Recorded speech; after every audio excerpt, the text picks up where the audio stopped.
Here's an example for you. So a point is to be chosen at random or uniformly inside a circle of radius r. Here's a circle with radius r. We'll just go ahead and center it right there at the origin. Okay, and so you can think of this as, you know, maybe you're throwing darts at a dartboard, and maybe your dart is guaranteed to land somewhere in here, but when it does, it lands according to a uniform distribution that's uniform across this area here. Then what's the joint density of the coordinates of the point? That's what we want to find out. By uniform, we mean that it's flat. It's flat. That is, the joint density of x and y is some constant c, provided that the point is actually, provided that the distance from the point is actually within r of the origin. Okay, so that's how we can write that. And zero otherwise. It should be obvious to you what the answer is here. That is, you know, what you're trying to do is find c. You want to calculate c. What is c?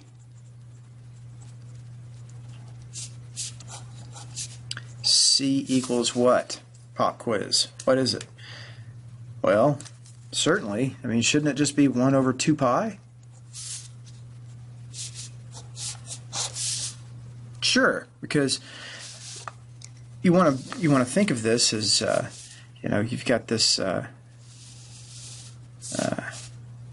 turn this thing on its side,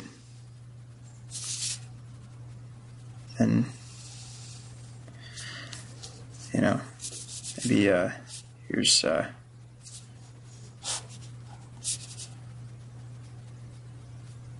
right, and it's like this. Okay.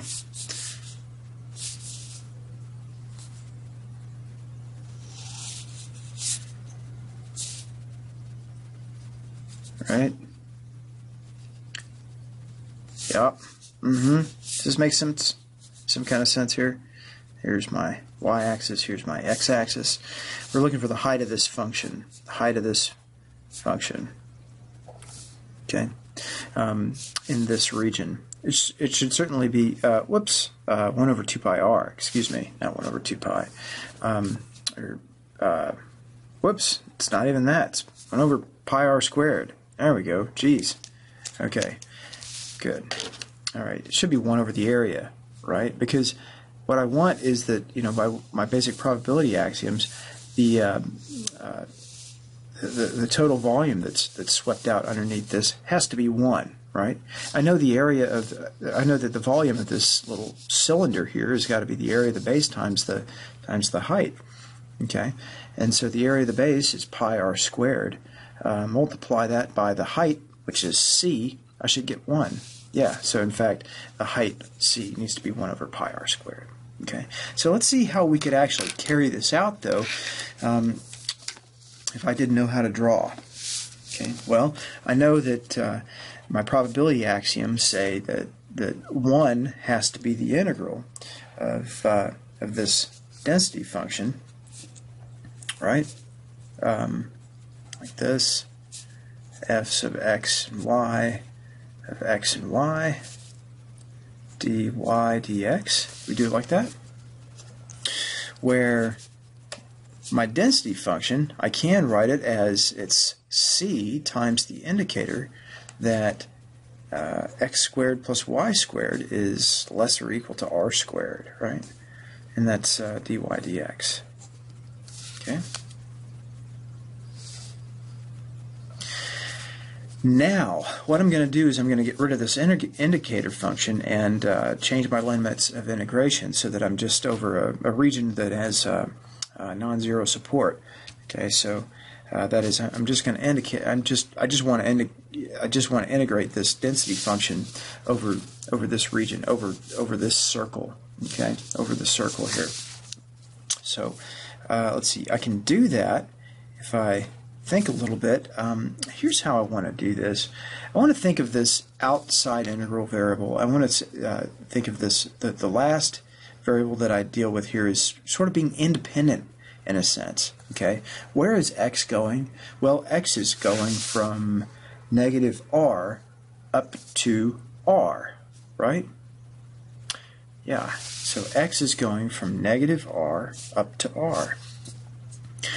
Now, where's y going? Well, y is also going negative r to r. But what if I fix x? If I fix x here, then where's y going? Y is going from here to there, right? It's not quite going from negative r to r, right? So what I want to do is I want to let x vary freely over its entire range, sort of, and then for any particular value of x, I want to then vary the y. Okay, so where is y going? Well, let's see. Y is going from one boundary of the circle to another, isn't it? And I think that's just negative r squared minus x squared up to positive r squared minus x squared, isn't it? C, and I've gotten rid of that indicator function there, times dy dx. Okay, so this is the tricky part, okay, finding your limits of integration. I think that's the trickiest part.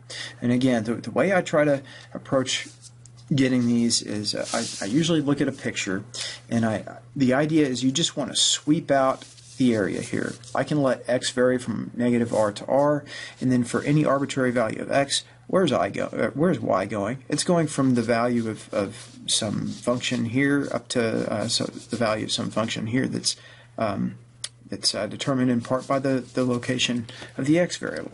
Okay. Okay. Good. So now I just need to know how in the world to integrate something like this. Well, so first of all, I'm gonna pull that c out, and gosh, I guess I could go like this.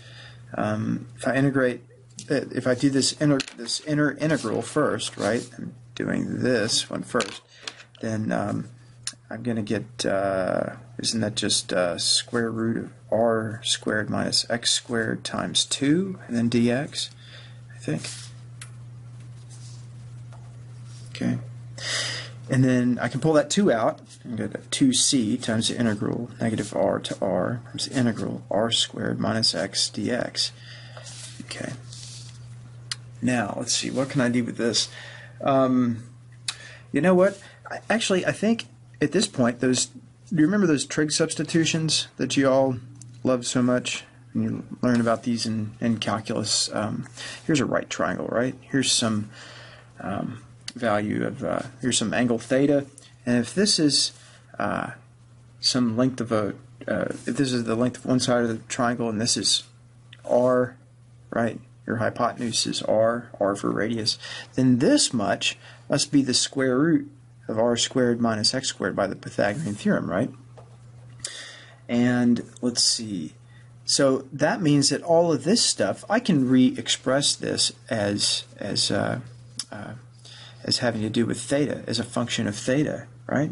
Can I rewrite this as r times cosine of theta?